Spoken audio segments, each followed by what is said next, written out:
In this video, we're going to look at how to name and write formulas for some acids. We're going to take a very simplified definition of acids right now, and we're going to say they're compounds that contain hydrogen ions, or more specifically, they produce hydrogen ions when you dissolve them in water. There's two different types of acids that we're going to look at. The first is binary acids. Binary means they contain only two elements. And if you think about it, and you know that if one of the elements in an acid is hydrogen, that's half of them right there. And so it's hydrogen bonded with some nonmetal.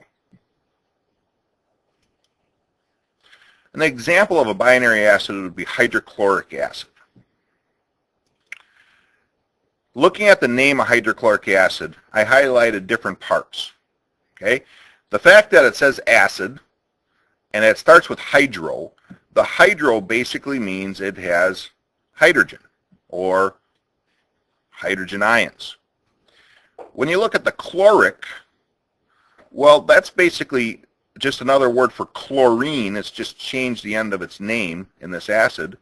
So chlorine is Cl, and we know that chlorine forms a -1 ion.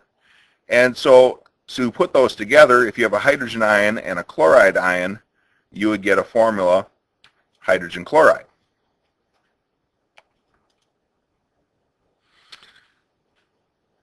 Looking at this name again, just in a more generic way, you see that to name acids, to name binary acids, we always use this formula here. All binary acids are going to start out with the prefix hydro. They're going to have the suffix IC and the word acid. And so then all we have is this little blank to fill in where we're going to use the stem of whatever other element. In this case, chlorine, we put chlor in here. Looking at another example, here's HBr. If we use the other rules that we've had for naming things so far, we might just call this hydrogen bromide. And we wouldn't be wrong to do that if this were just a molecule. If we dissolve this in water and it's an acid, then we're going to use this format where we have hydro something ic acid. And all we have to do is fill in the blank with the first part of the name of this other element. So bromine, we're going to bring in brom, and we have hydrobromic acid.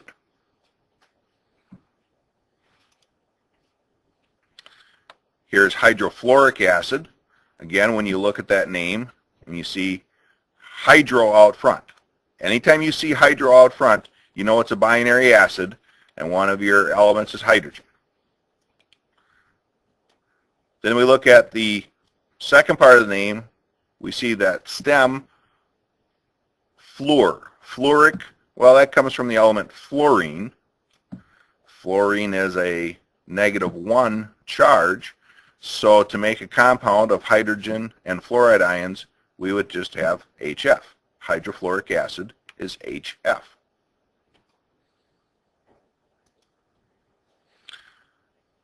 Second type of acids that we're going to look at are called oxyacids. And these are acids consisting of a hydrogen ion or ions and some polyatomic anion. If you think about your list of polyatomic anions, you might notice that most of them contain oxygen.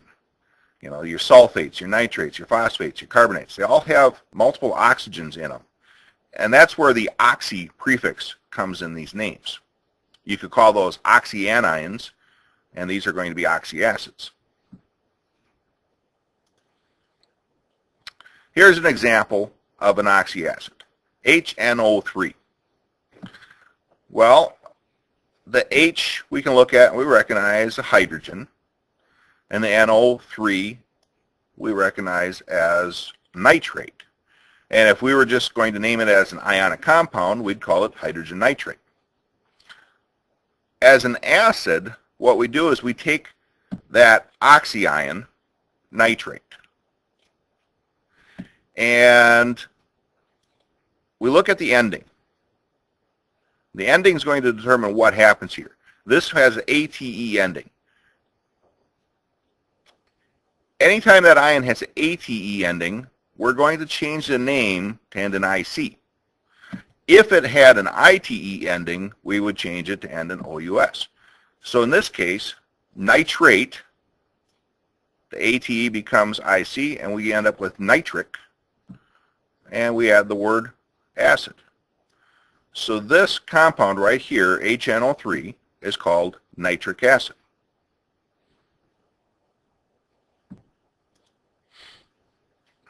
To sum that up again, naming an oxyacid, we start out with the name of the anion, and then we're going to change the suffix. ATE becomes IC, ITE becomes OUS, and we add the word acid. Another example, H2SO4.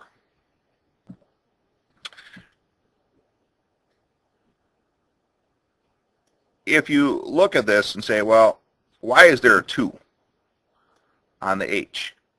It's saying there's 2 hydrogen ions. And that's necessary in the formula because sulfate has a charge of -2. And remember that formulas have to add up to 0. The formula is neutral overall. So the formula for this compound has to have 2 hydrogens to balance out the 1 sulfate. We might have named it as hydrogen sulfate, but for an acid, we're going to start out with that name sulfate.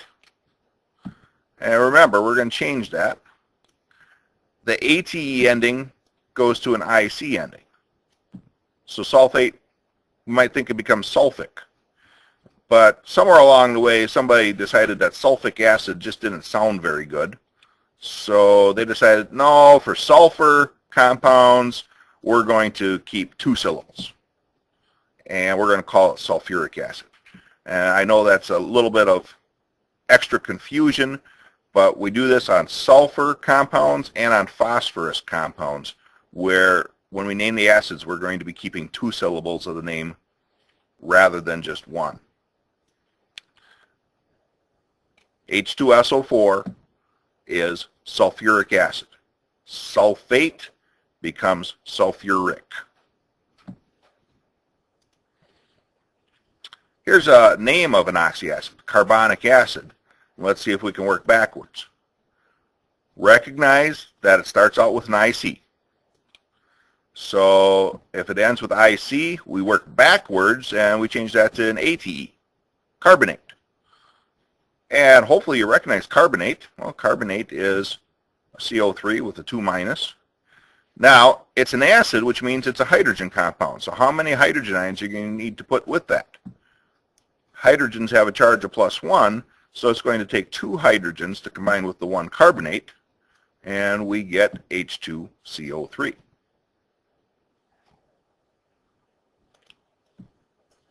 Let's try phosphorus acid. Recognize the OUS ending. Working backwards, OUS, we're going to change it to ITE. Oh, this is that weird one again. Phosphorus and sulfur compounds, remember? This has an extra syllable in here. We're going to get rid of that. And if we write it as phosphite, now we can recognize, oh yes, phosphite is PO3, 3-. Since it has a -3 charge, we're going to need 3 hydrogen ions to combine with that in our compound.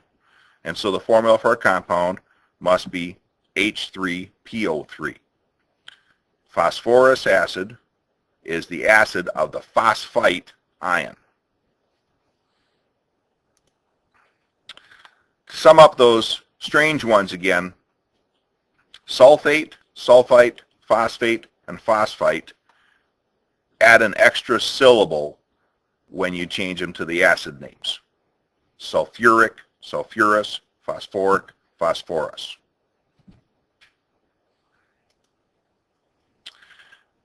Now, if I give you a list that has binary acids and oxyacids mixed together, how are you going to tell them apart? The first thing you should do is look for the hydro prefix. If you see the hydro prefix on it, if it's named with hydro out front, it means there's only 2 elements, one of them's hydrogen, and you just have to figure out what the other element is from the rest of the name. If it does not have a hydro prefix, and it's more than 2 elements, it's going to be an oxyacid, and then we're going to use the name of the anion, change the ATE or the ITE appropriately, just the way we've just talked about it. Well, that's it for naming and writing formulas for acids. It's time to practice. Good luck.